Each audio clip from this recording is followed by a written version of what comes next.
करके बैठ गए। ऐसे भी काम नहीं चलेगा, कर्म भी करो और माला झोली लेकर भी बैठो। भगवान का स्मरण, चाहे आप कुछ भी काम करते रहो, हमेशा मन में एक ही बात रखो कि भगवान हमारे साथ है। भगवान जिस तरह हम संसार की चिंताएं करते, ये नहीं हुआ, वो नहीं हुआ, ये होना था, वो होना था, उसी प्रकार यदि हम भगवान को अपने हृदय में, मन में बिठा लेंगे, मस्तिष्क में बिठा लेंगे, तो फिर वो चीज कभी नहीं जाएगी महाराज।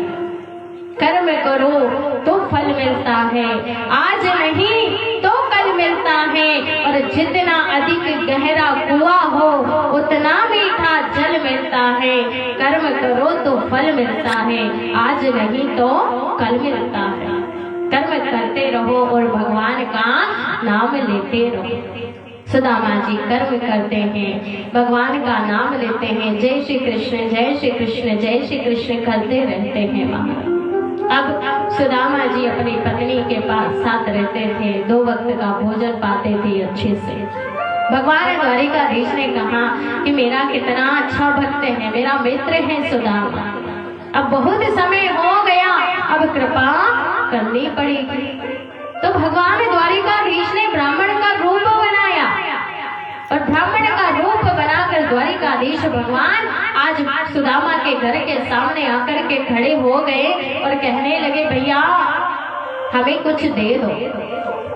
वहां पर उनकी पत्नी आई, आकर के कहने लगी, महाराज हमारे यहाँ तो सूतक लगा हुआ है, सूतक लगता है तो हम किसी को कुछ नहीं दे सकते, ब्राह्मण को भोज नहीं करा सकते, किसी को कुछ नहीं दे सकते। अच्छा किस बात का सूतक लगा, कोई चला गया? नहीं नहीं नहीं महाराज, हमारे यहाँ एक बेटी ने जन्म लिया।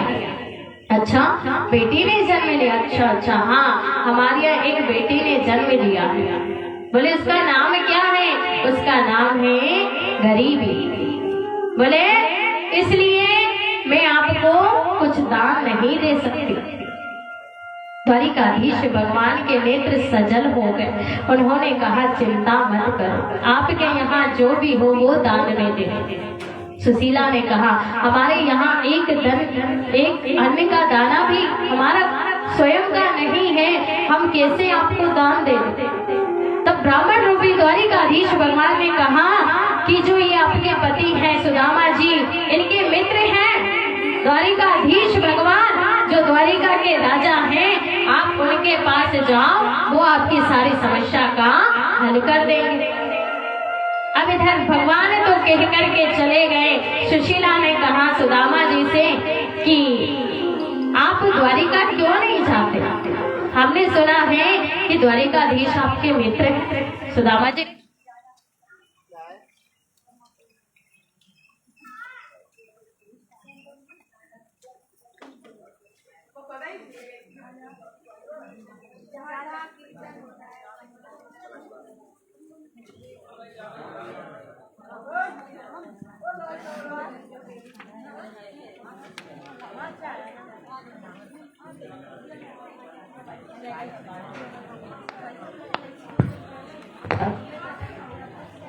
राधे राधे राधे। सुशीला ने सुदामा जी से कहा कि आप द्वारिका जाओ, वो हमारे सारे कष्ट हल लेंगे। आज भगवान का नाम जैसे ही लिया सुशीला ने, सुदामा जी कहते हैं कि अच्छा आपको किसने बताया कि द्वारिकाधीश हमारे मित्र हैं, हमारे सखा हैं? बोले एक ब्राह्मण आए थे, उन्होंने कहा कि द्वारिकाधीश भगवान आपके मित्र हैं। मित्र हैं, ठीक है चले जाएंगे, लेकिन सुशीला कहा जाता है कि चाहे आप किसी के घर जाओ, जब घर जाओ ना किसी के, तो कुछ लेकर के जरूर जाना चाहिए।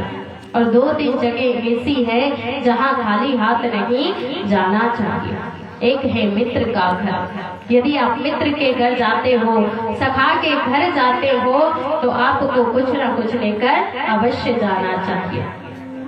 एक है हमारी बेटी का घर, यदि हम अपनी बेटी के घर जा रहे हो ना, तो हमें खाली हाथ कभी नहीं जाना चाहिए, कुछ ना कुछ अवश्य लेकर के जाना चाहिए।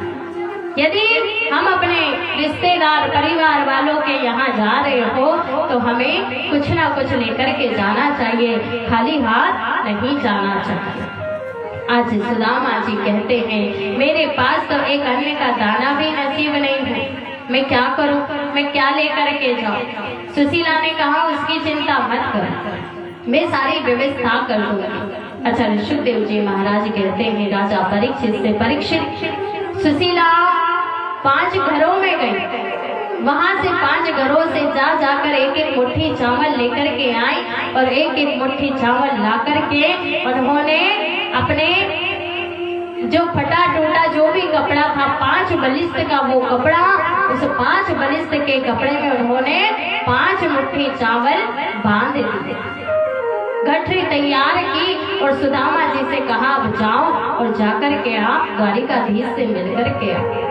सुदामा जी चले हैं, द्वारिका की ओर जा रहे हैं। चलते चलते चलते महाराज 3 महीने हो गए पर द्वारिका नहीं आई। चलते हैं कैसा उन्होंने स्वरूप बनाया है, फटी सी धोती है, हाथ में लाठी है और एक हाथ में फूटा सा लोटा है, शीश पगान छगा तन पे वस्त्र भी नहीं है, केवल एक फटी सी धोती पहन रखी है। सुदामा जी आगे चले हैं, चलते चलते पैरों में छाले पड़ गए महाराज। जैसे ही चले जा रहे चलते चलते जब पैरों में छाले पड़ गए, पहुंचे हैं 3 महीने हो गए चलते चलते। कहते हैं कन्हैया मैं कैसे आऊं तेरी द्वारिका, क्योंकि 3 महीने हो गए चलते चलते पर मैं आप तक नहीं पहुंच पा रहा हूँ, कैसे आऊं मैं तेरी द्वारिका। दूर नगरी बड़ी दूर नगरी, कैसे आऊं मैं कन्हैया तेरी गोकुल नगरी।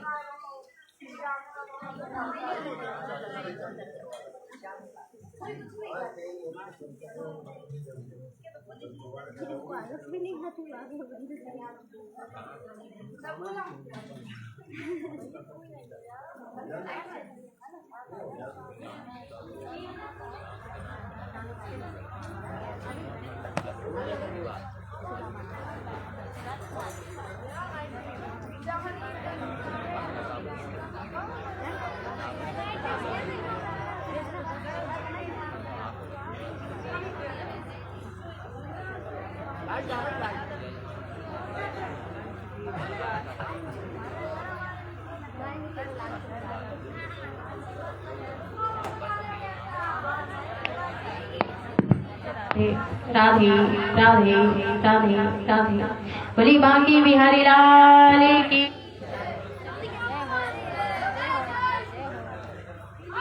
भैया क्या आधे 1 घंटे के बाद है यार, चलने दो, आधे घंटे के बाद हो रहे।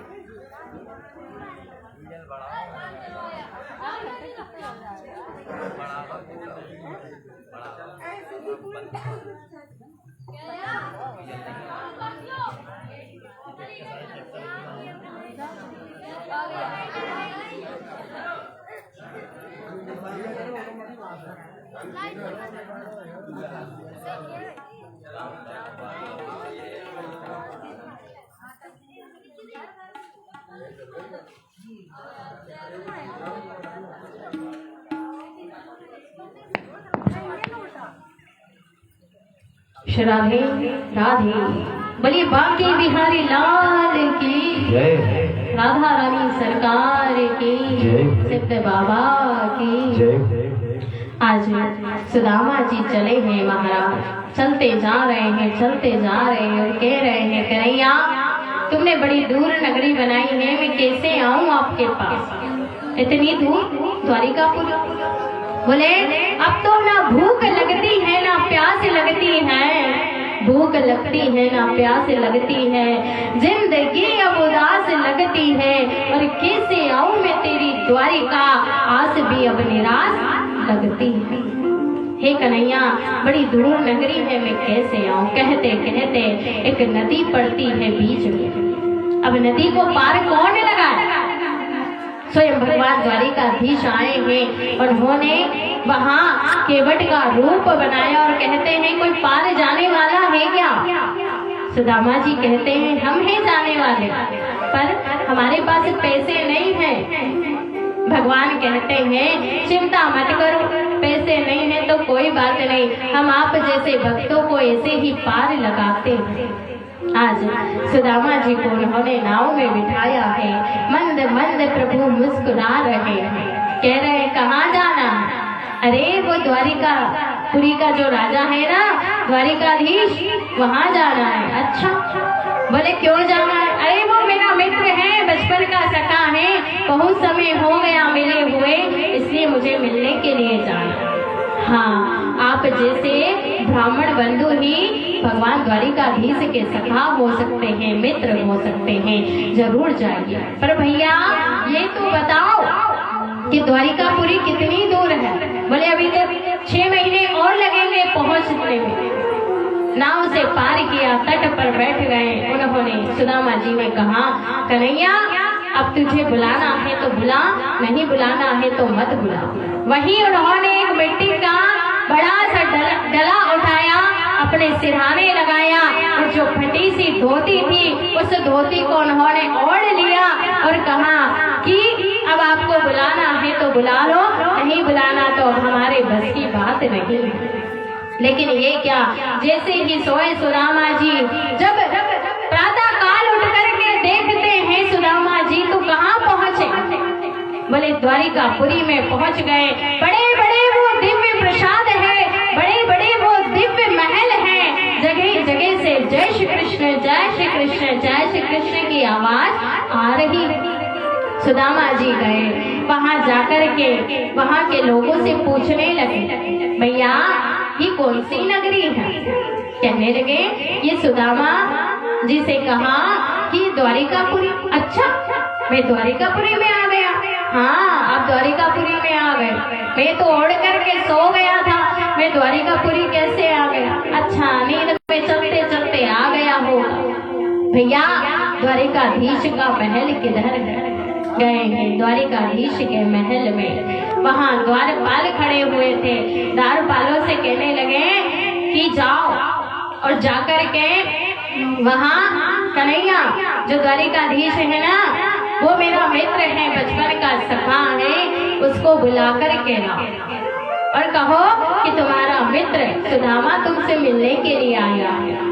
अरे द्वारपालो कन्हैया से कह दो मिलने सखा सुदामा आया है। जाओ, दौड़े दौड़े द्वारपाल गए। बड़े दिन हुए, बड़े दिन हुए बिछड़े सखा से, ऐ द्वारपालों ने